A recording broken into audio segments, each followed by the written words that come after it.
embarked on a personal power struggle that has brought their people.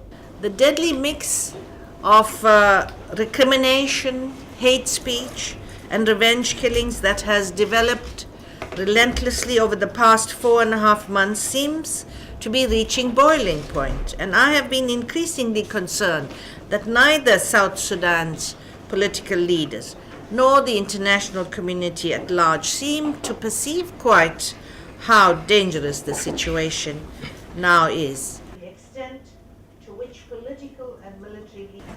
Unfortunately, virtually everything I have seen or heard on this mission has reinforced the view that the country's leaders, instead of seizing their chance to steer their impoverished and war-battered young nation to stability and greater prosperity, have instead embarked on a personal power struggle that has brought their people to the verge of catastrophe.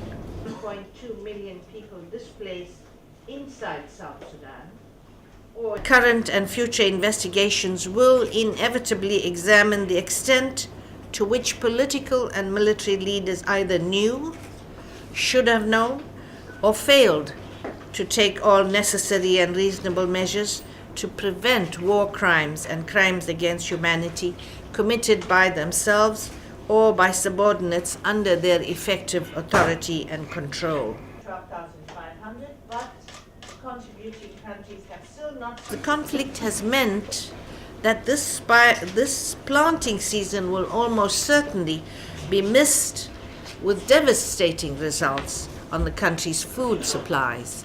If famine does take hold later in the year, and the humanitarian agencies are deeply fearful that it will, responsibility for it will lie squarely with the country's leaders, who agreed to a cessation of hostilities in January and then failed to observe it themselves, while placing all the blame on each other.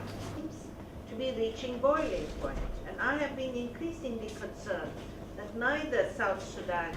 If in the very near future there is no peace deal, no accountability, no space to rebuild trust and promote reconciliation, and insufficient funds to cope with the looming humanitarian disaster, then I shudder to think where South Sudan is heading.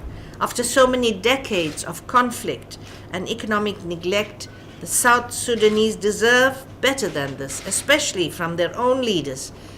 Exactly 2 years ago, in early May. There can be no peace without justice, and the current culture of impunity will only serve to undermine our efforts. We have learned this the hard way from events in Rwanda. To the survivors of the genocide, we owe a pledge to take all possible measures within our power to protect population from another Rwanda. There is no excuse for inaction.